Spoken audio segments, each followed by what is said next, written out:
From Mark Zuckerberg's $270 million hideout to the potential collapse of human civilization, here's why the rich are spending insane amounts of money to build bunkers.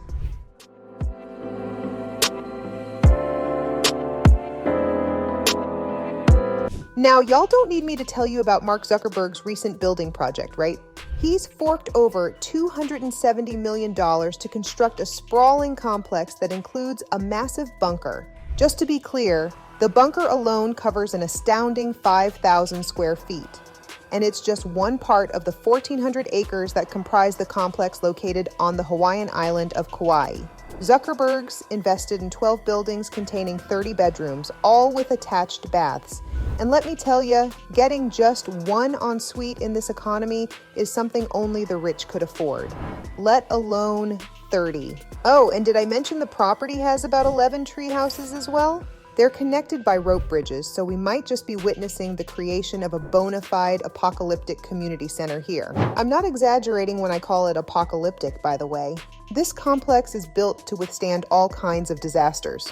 It has 6-foot walls around the perimeter, presumably to keep the normies out while Zuck lives it up and the world burns around him. And I haven't even gotten to the actual bunker yet. There's only one way to enter this bad boy, through a steel door that's reinforced by concrete. Zuckerberg is taking this complex very seriously because the door itself is sturdy enough to handle a nuclear blast. As if that wasn't enough, the complex is fully stocked with food and has backup generators for an uninterrupted power supply. If crap hits the fan, Zuck's bunker could become fully self-sustaining, allowing the billionaire and his homies to survive long after the rest of us are gone. That's what reports are indicating at any rate.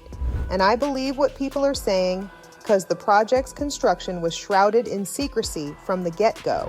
Workers were asked to sign an NDA. And if they so much as hinted at it on social media, they ended up getting fired on the spot. Now, what exactly is going on here?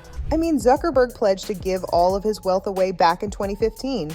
He mentioned all the inequality in the world and how it's his responsibility to solve these problems. Is spending over $250 million on a bunker really the sort of thing a philanthropist would do? Honestly, we shouldn't be surprised about this. After all, Zuckerberg bought the land back in 2014, and he spent the next decade building a disaster-proof shelter on it. To be fair, it's not like he's the only billionaire investing in self-preservation. Countless other elites have done exactly the same thing. There are entire industries popping up around panic rooms and disaster shelters. Just take Rising S Bunkers, for example. The Texas-based company has seen orders skyrocket by a whopping 2,000%, so clearly there's a ton of demand for bunkers among the elite. The trend here is that they seem to be preparing for something big, and more importantly, something bad. But what exactly are they so afraid of?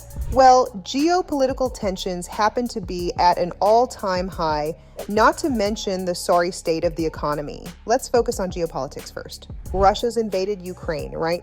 We all watch the news, we know what's happening, and the scariest thing about the conflict is that one side has nearly 6,000 nukes. Now, you could say that Russia wouldn't dare launch its nuclear arsenal, because that would immediately result in its own annihilation. There's a little thing called mutually assured destruction after all, but even so, Putin hasn't exactly shown himself to be reasonable. Now has he? The war has dragged on and on for almost 2 years, and in that time, things have only escalated. The thing is, people like Zuckerberg tend to know more than your average Joe. If there's a catastrophic event on the horizon, you can bet your bottoms that he'd be the first to know, along with the rest of his billionaire buddies. So based on this theory, Zuck's built himself a bunker in case the nukes start to go off, but there might be more to it than that. You see, the world is going through a pretty severe economic crisis. And might I add, the billionaire class is at least partly responsible for it. We've got some epic inflation going on, which is putting even the most basic goods out of reach for normies like us. Economic growth is falling around the globe. There are job shortages everywhere you look. And in the midst of it all, billionaires are just getting richer than ever. Sooner or later, this unstable system has to come crashing down, right? Even if it doesn't, and the world's economy continues to limp along in its current state, it is only a matter of time before people begin to rise up. When that happens, oligarchs like Zuckerberg will be the first to face the brunt of everyone's frustrations. So you can see why he'd want to hide himself away in a corner of the world. His bunker's isolated location is pretty useful on both fronts. If Russia launches nukes, they'd mostly be restricted to Europe. And even if Putin's insane enough to target America, he'd focus on the mainland, leaving places like Hawaii relatively safe.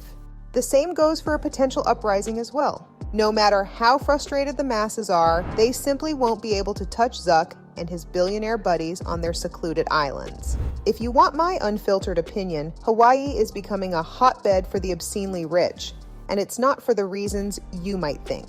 Billionaires love to buy their own personal islands, and if old Jeffrey Epstein's any indication, they use them to get up to all sorts of mischief.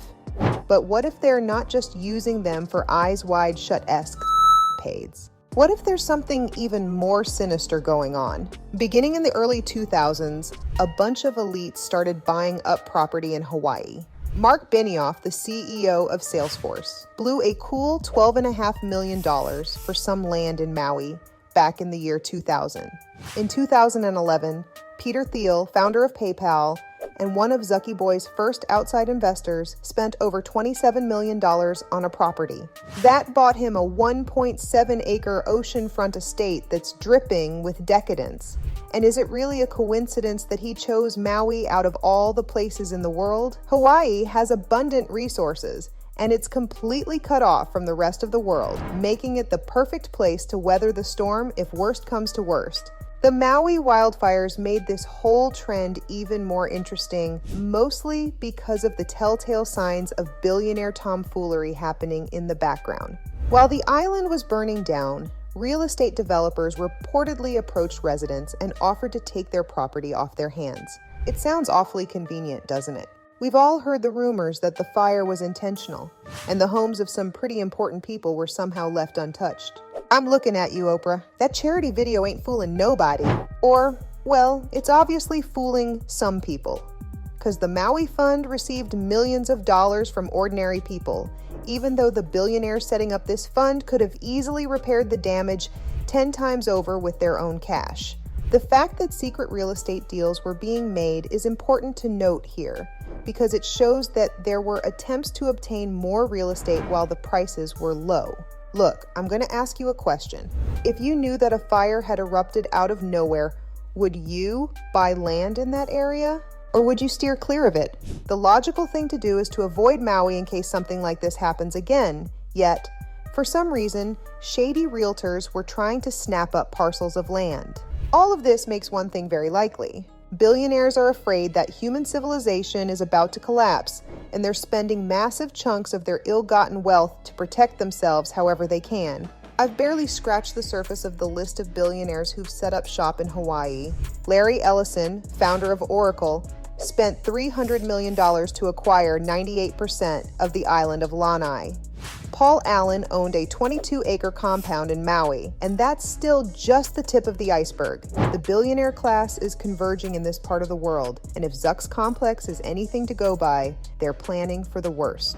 You don't spend a fortune on a doomsday bunker if you expect the world to get better, now do you? So from the potential collapse of human civilization to Mark Zuckerberg spending $270 million on his Hawaiian hideout, this was everything you needed to know about why the rich are building bunkers.